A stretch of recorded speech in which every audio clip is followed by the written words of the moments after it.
السلام علیکم۔ یہ ستمبر 1916 کی بات ہے جب سرکس کی دنیا میں ایک انوکھا واقعہ پیش آیا کہ ایک ہتھنی نے اپنی ہی محاوت کو کچل دیا۔ اس غیر متوقع واقعہ نے ایک ہلچل مچا دی جس کی باز گشت آج تک سنائی دی جا رہی ہے۔ واقعہ کچھ یوں تھا کہ سرکس اپنے جوبن پر تھا اور فنکار مختلف ایٹم پیش کر کے ناظرین کو خوب محظوظ کر رہے تھے۔ اگلا کردار ایک ہتھنی نے پیش کرنا تھا۔ تھوڑی ہی دیر بعد ایک بھاری بھرکم ہتھنی اندر داخل ہوئی جس کی پشت پر محاوت یعنی اس کی دیکھ بھال کرنے والا شخص سوار تھا۔ یہ ایک نیا شخص تھا جسے اس کام پر آئے محض چند دن ہی ہوئے تھے۔ ہتھنی سٹیج کی طرف چلی جا رہی تھی کہ اس راستے میں ایک تربوز نظر آیا۔ ہتھنی جیسے ہی ایک طرف سے تربوز اٹھانے کے لیے نیچے کی طرف جھکی تو محاوت نے اس کے کان کے پیچھے سوئی چبھو دی۔ سوئی کے چبھتے ہی وہ درد سے چلا اٹھی اور اس نے غصے میں آ کر محاوت کو نیچے گرا لیا اور اس کے اوپر اپنے بھاری بھرکم پیر رکھ کر سر کچل دیا۔ محاوت کی ایک دلدوز چیخ بلند ہوئی اور وہ آنے واحد میں موت کے گھاٹ اتر گیا۔ یہ واقعہ اتنا دلدوز تھا کہ وہاں موجود ناظرین کی بھی چیخیں نکل گئیں۔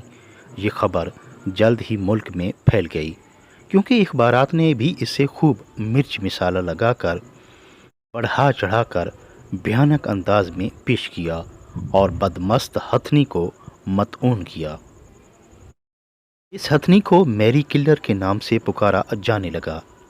اس واقعہ کے بعد حکومت نے سرکس پر پابندی لگا دی اور عوام نے قاتل ہتھنی کو مارنے کا مطالبہ کر دیا۔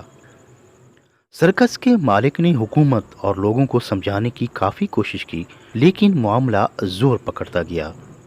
مالک یہ چاہتا تھا کہ سرکس بھی بند نہ ہو اور اس کی ہتھنی بھی بچ جائے، لیکن عوام کا شور شرابہ بڑھتا ہی گیا، لہٰذا سرکس کے مالک نے اپنے کاروبار کو بچانے کے لیے ہتھنی کو سزائے موت دینے کا فیصلہ کیا اور کہا کہ اسے ایک مجرم کی طرح پھانسی دی جائے۔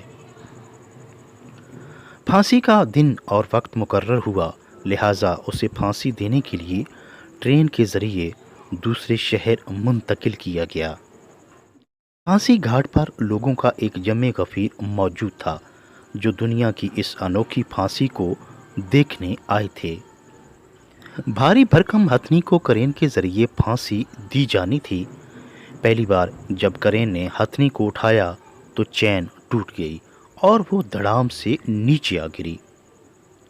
گرنے کی وجہ سے ہتھنی کی پسلیاں اور ٹانگوں کی ہڈیاں ٹوٹ گئیں۔ دوسری بار اسے موٹے اور مضبوط چین سے باندھ کر پھانسی پر لٹکا دیا گیا۔ ساتھ ہی لوگوں کا شور بلند ہوا جو انصاف کے تمام تقاضے پورے ہونے پر بہت خوش تھے۔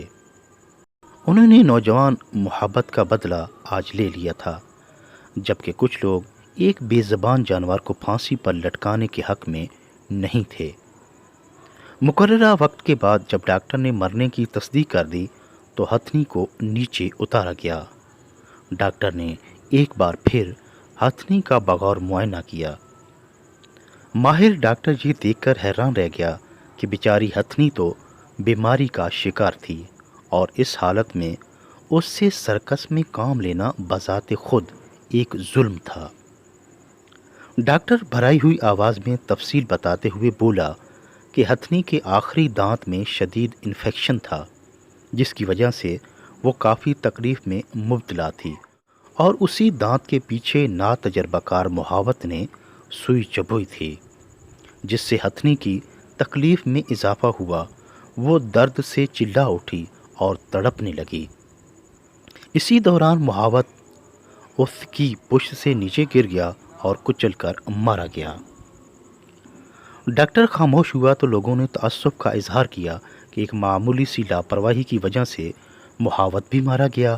ہتھنی بیماری کی وجہ سے تکلیف میں رہی اور آخر کار اس بے قصور کو پھانسی پر چڑھا دیا گیا۔ اگر ہتھنی کی بیماری کی بروقت تشخیص کی جاتی اور مناسب علاج بھی ہو جاتا تو یہ پے در پے ہونے والے دردناک واقعات پیش نہ آتے۔ انسان کو زندگی کے ہر معاملے میں جوش کی بجائے ہوش سے کام لینا چاہیے۔